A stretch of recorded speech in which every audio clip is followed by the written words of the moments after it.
Bienvenidos a su espacio educativo hondurasensusmanos.com. Conozca a Honduras como su propia mano. En esta ocasión, la clase del día de hoy será la segunda parte del desarrollo del enclave bananero en Honduras, una trayectoria que ha venido a desarrollar fechas importantes y personajes que han desarrollado la economía del país, la política, la religión, la geografía de nuestra querida Honduras. Recuerde que su espacio educativo al ingresar es hondurasensusmanos.com. Vamos a dar inicio y recordar cuál era nuestro objetivo en la primera parte. Resaltar uno de los puntos históricos que han desarrollado en Honduras la trayectoria de un pueblo luchador y defensa de sus derechos. Recordar que hay una fecha importante de la cual Honduras fue beneficiada a través de este enclave bananero, como lo es el 1 de mayo, Día del Trabajador hondureño. Vamos a continuar con nuestros personajes, en donde vamos a volver a mencionar a Juan Manuel Gálvez, quien también siguió la mayor parte de las políticas fiscales de la administración anterior, la de Carías. La reducción de la deuda externa, el pago del último bono británico y las compañías fruteras que siguieron tomando bastante recibimiento económico es parte de la historia o de la trayectoria que tuvo Juan Manuel Gálvez en nuestro enclave bananero. Una vez en la presidencia, Gálvez demostró ser una persona muy independiente, mucho más de lo que se había anticipado. El presidente Gálvez adoptó algunas políticas de la administración de Carías, tales como la construcción de carreteras y el desarrollo de las exportaciones del café, esto en el año de 1953. Casi una cuarta parte del presupuesto del gobierno se dedicó a la construcción de carreteras. Gálvez también siguió la mayor parte de las políticas fiscales de la administración anterior, la reducción de estas deudas, los pagos de los últimos bonos británicos y así como las compañías fruteras siguieron recibiendo un buen trato por parte de él. Y en 1949, la United Fruit Company recibió un contrato muy favorable de 25 años para seguir trabajando dentro de nuestra Honduras. Además, Gálvez podemos mencionar que estableció algunos cambios que fueron notables en comparación a los últimos 15 años, tanto en la educación, que recibió mayor atención, y el comienzo de una parte mayor del presupuesto nacional. El Congreso aprobó una ley del impuesto sobre la renta, aunque su aplicación fue esporádica en el mejor de los casos. Uno de los cambios más evidentes fue en la arena política. Un considerable grado de libertad de prensa fue restaurada. Al Partido Liberal se le permitió reorganizarse y así como otros grupos políticos, los trabajadores también se beneficiaron durante este periodo. Se estableció la jornada laboral de 8 horas, vacaciones pagadas, responsabilidades del empleador por accidentes de trabajo y se reguló el empleo de la mujer y de los niños. Aquí es donde cabe mencionar que a raíz de toda la trayectoria del enclave bananero es que nosotros podemos celebrar un 1 de mayo como una de las luchas más significativas para la historia de nuestro país.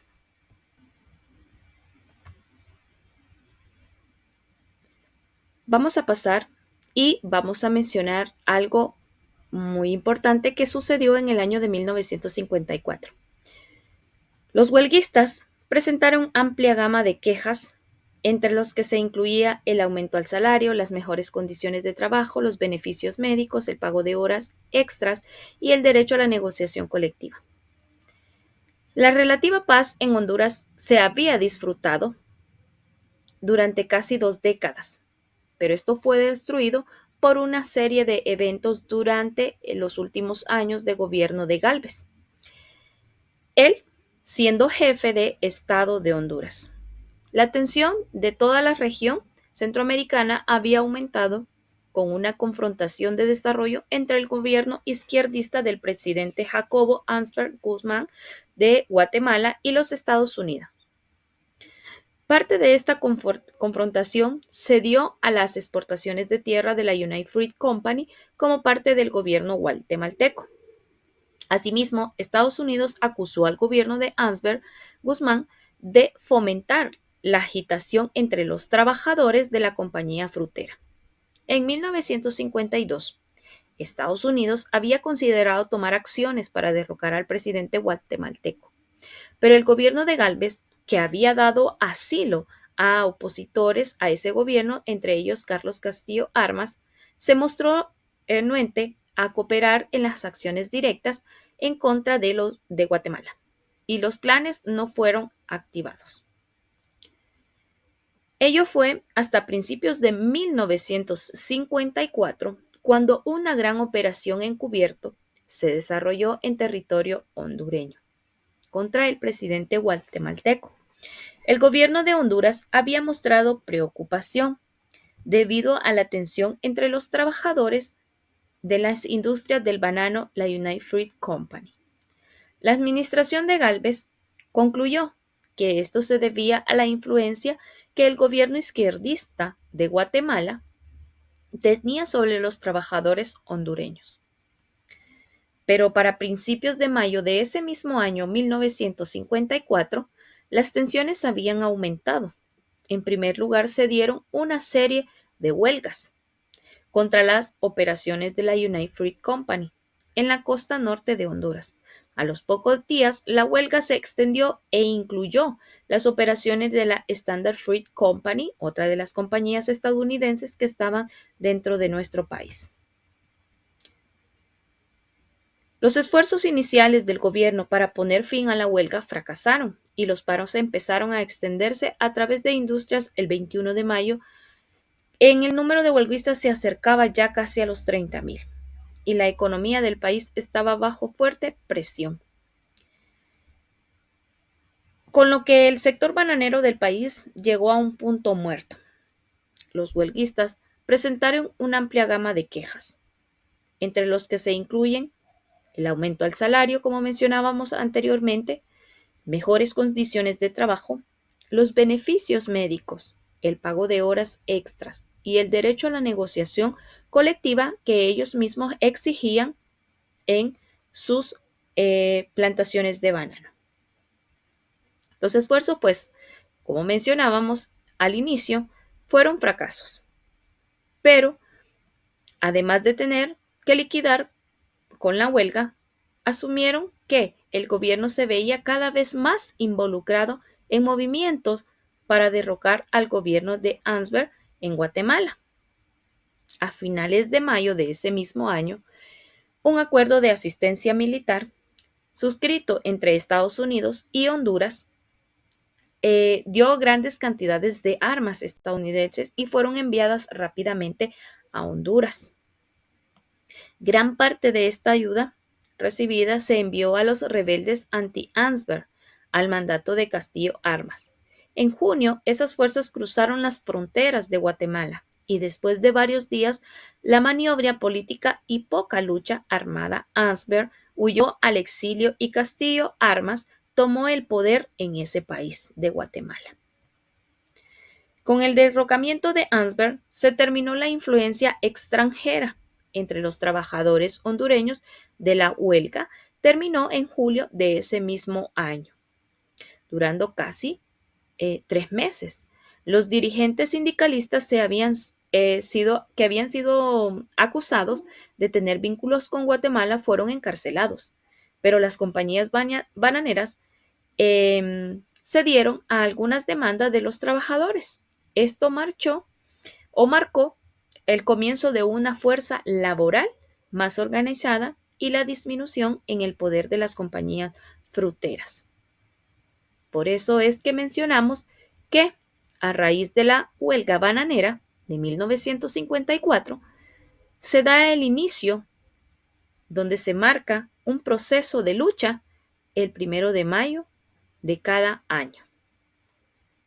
La crisis constitucional en ese entonces de 1954, en medio de los conflictos, descontento con algunas políticas, pues Gálvez hacía la liberación Carías, a pesar de su avanzada edad, decidió postularse para presidente, asegurando la nominación del Partido Nacional de Honduras. Este movimiento, sin embargo, dividió al partido y los miembros más moderados se separaron del partido y formaron un movimiento nacional revolucionario. Su candidato fue el expresidente Abraham Williams Calderón.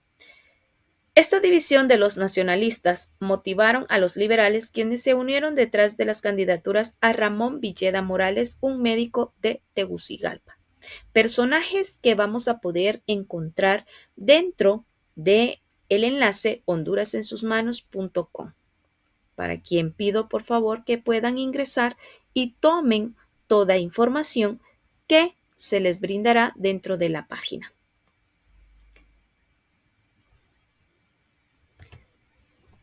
Vamos a mencionar también que con el derrocamiento de Ansberg se terminó la influencia extranjera entre los trabajadores hondureños y la huelga terminó en julio de ese mismo año. Recordar que estas compañías fruteras fueron las que iniciaron el proceso de exportación del banano en Honduras. La huelga de 1954, vamos a hacer un poquito más el análisis de esta huelga. Y vamos a mencionar que en 1954 en Honduras fue un movimiento obrero llevado a cabo en mayo de 1954, periodo en el que se exigieron mejoras a las condiciones laborales de los trabajadores en Honduras, ya que en la República de Honduras no existía una ley ni código que rigiera sobre el trabajo o el trabajador hondureño, o lo que ellos podían obtener como beneficios en sus labores. Producto de este esfuerzo, los líderes gremiales y sindicalistas solicitaron las mejoras. Como volvemos a mencionar, eran mejoras del salario, la regulación de las horas, el tiempo de vacaciones, la seguridad, la salud y una compensación por los despidos, las remuneraciones, las pensiones y las jubilaciones.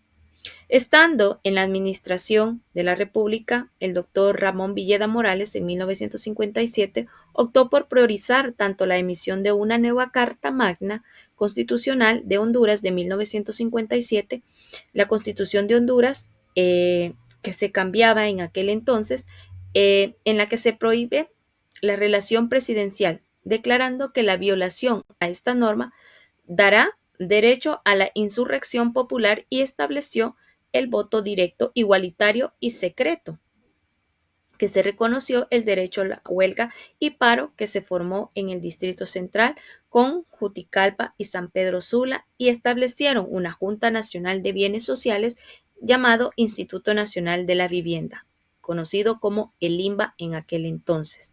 También se creó el Servicio Autónomo Nacional de Acueductos y Alcantarillado SANA, la Empresa Nacional de Energía Eléctrica, la ENE. Además, se crearon nuevos códigos y leyes para modernizar el Estado en que se satisfacieran las necesidades del pueblo hondureño, entre ellos el Código del Trabajo de Honduras en 1959. Si ustedes se fijan, trajo bastante trayectoria la huelga bananera en 1954 hacia la historia de nuestro país. Podemos mencionar que de 38 peticiones que se habían hecho, los trabajadores solo se le concedieron 8 de estas mismas, que son ahora conocidas como el Código de Trabajo, la Ley del Trabajo y otras que pudieron ellos obtener. Acuérdense que los antecedentes que nosotros tenemos del conocimiento de un enclave bananero fueron las plantaciones de este banano, que comenzaron en Honduras por pequeños finqueros, quienes los vendían localmente y también los exportaban hacia los Estados Unidos. Y así fue como se fundaron estas empresas que nosotros tenemos aquí, dos cartas, que es la Fruit Company y la Cuyamel Fruit Company, las cuales expandieron las operaciones en Honduras a inicios del siglo XX, donde varios presidentes y dictadores le ceden varias concesiones. También era propietario de la Tela Reed Company, en la que obtuvieron 2 concesiones más. Es conocida ampliamente como la compañía que sigue operando en la empresa transnacional, ahora conocida como la Chiquita Brands International, y obtuvo su nombre porque sus oficinas centrales estaban en el poblado costero de Tela, en donde se establecieron en 1912. También mencionarle que en 1899 la Standard Fruit Company, hoy conocida como Dole Food Company, comienzan las exportaciones de bananos desde la Ceiba hacia los Estados Unidos. Las condiciones de vida de las plantaciones bananeras eran bastante precarias y muchas de las instalaciones de las plantaciones no estaban en condiciones para que los trabajadores pudieran ejercer su labor de manera adecuada, como las jornadas de trabajo largas y pesadas, falta de agua potable, la luz, varias viviendas y pagos por bajo del salario mínimo. Muchos de los trabajadores eran tratados como mano de obra barata y que podían ser también reemplazables. Por eso, esta huelga de 1954, el gobierno respeta el movimiento huelguista que fue iniciado un 1 de mayo por trabajadores de la industria del banano en la costa norte hondureña, mediante una serie de huelgas contra las operaciones de la United Fruit Company, Coyamel Fruit Company y la Standard Fruit Company. Este movimiento se extendió hasta la ciudad de Tegucigalpa y se extendió incluso a las operaciones de la United Fruit Company, con lo que el sector bananero del país trabajaba. Y así es como nacen nuevas bananeras en el país, o sectores bananeros que nacen organizaciones sindicalistas en el país. Y la huelga de este año hizo ver las necesidades amplias de legislar o de tener labores que exigían los trabajadores en su pliego de peticiones, que básicamente se referían a 6 capítulos, que vamos a mencionar, como el de la libertad sindicalista, la creación de un ministerio del trabajo, mejores condiciones salariales, protección de la salud y de los derechos del trabajador, la creación de un código del trabajo y la creación de la seguridad social. Por eso los esfuerzos iniciales del gobierno para poner fin a la huelga fracasaron y los paros empezaron a extenderse a otras industrias. Y el 21 de mayo el número de huelguistas, como les dije anteriormente, llegaba a 30,000 y la economía del país se vio bastante afectada hasta que terminó en julio. Vamos a pedir que al final de la clase podamos entender cuál es el ejercicio de aplicación que vamos a desarrollar. Recuerden que nuestro enclave bananero se desarrolló en 2 partes. La primera parte, donde están los inicios del enclave bananero, y el final de esta gran trayectoria del enclave bananero en Honduras, que es parte de esta formación. Vamos a hacer el trabajo de aplicación y vamos a completar el siguiente cuadro sobre el enclave bananero en las empresas de la United Fruit Company, la Standard Fruit Company, que iniciaron el negocio del banano en Honduras. ¿Qué vamos a colocar de estas empresas estadounidenses? Sus aportes. ¿Qué aportes tuvieron ellos dentro de nuestro país? ¿Cuáles eran las características que ellos tenían y los acontecimientos que se dieron en este enclave bananero en Honduras? Recordar que este espacio es para que usted pueda visitar y conocer un poco más sobre la historia de nuestro país, cómo se vino a formar esta historia tan importante hasta el día de hoy para nosotros, a través del conocimiento y el análisis de temas importantes y relevantes que son para Honduras la historia completa. Conozca a Honduras como su propia mano. Recuerde su enlace hondurasensusmanos.com. Ingrese a este espacio y podrá obtener mayor conocimiento de lo que hoy se trabaja. Le agradecemos por estar en la clase del día de hoy. Los esperamos en una nueva clase para continuar con más historia